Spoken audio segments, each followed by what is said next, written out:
Good day, friends. It is me, HLModTech, and I am back with another super fast Tinkercad tutorial, so let's get cracking. Friends, I just want to say again, I love when you guys take time to add comments and questions to the YouTube videos. Today, we're looking at this video where it was an instant grid. Somebody had a question. I'm going to show you how to solve it. So in that video, I showed you how to make this grid. The nice thing about this grid was it was scaling locked. It was really quick. So friends, I used this in the Reach HLModTech design.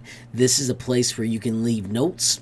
It's real easy to search, and as you can see, since we built this, even if somebody wrecked it, it's real easy for me to go back to my creations and just bring the grid back. Same thing right here. See how I made that all a shape? Now you cannot change the words. If you delete it, I can just drag it back out. So back to today's question. The user said, hey, how can I make the holes bigger or smaller? Well, friends, let's go back to how the project started. If we click over here and do search, make sure you're in community, and we want to type grid. We want to use this grid. So the user's question was, how do we change the size? When you first bring it out, it comes in at 2. The largest we can make it is 10.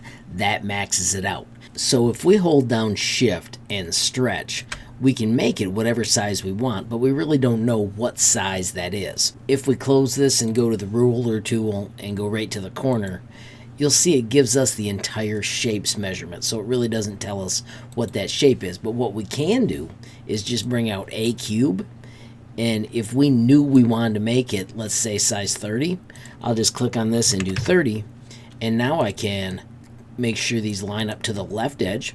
So I'm going to do align, and then if I do Shift stretch, I just need to get it so those match in that measurement. So if we double check, you can see that lines up smooth.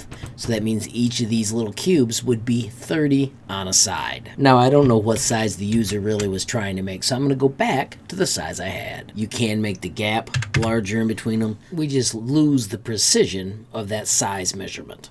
The next part of the project was to make these a hole, and then we grabbed a normal cube and we just made it larger.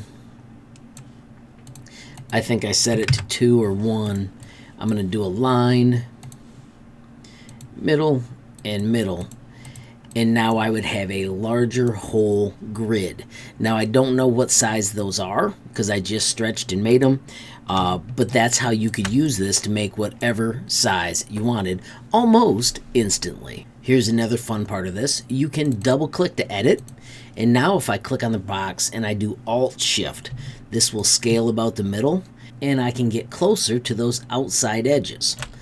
See how that gets all the way to the outside? Now if I take the red one, I can actually bring it in so that they match pretty close, because I was just guessing when I made this shape.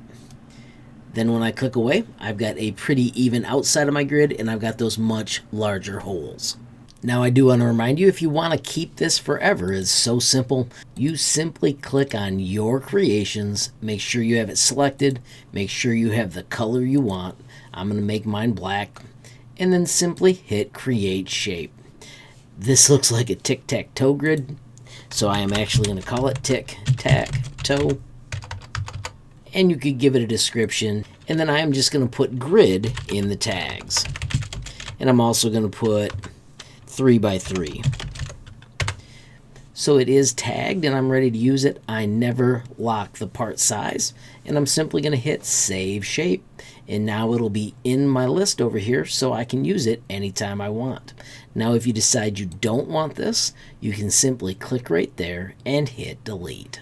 So friends, there you have it, a way to make the holes larger as you make whatever size grid you want to create. Of course, friends, if you found this video useful, please give it a like. Please also hit that share button so more people can learn about HLModTech. Don't forget, you totally make my day if you take time to leave a comment down below. And if you haven't subscribed yet, what are you waiting for? Smash that subscribe button.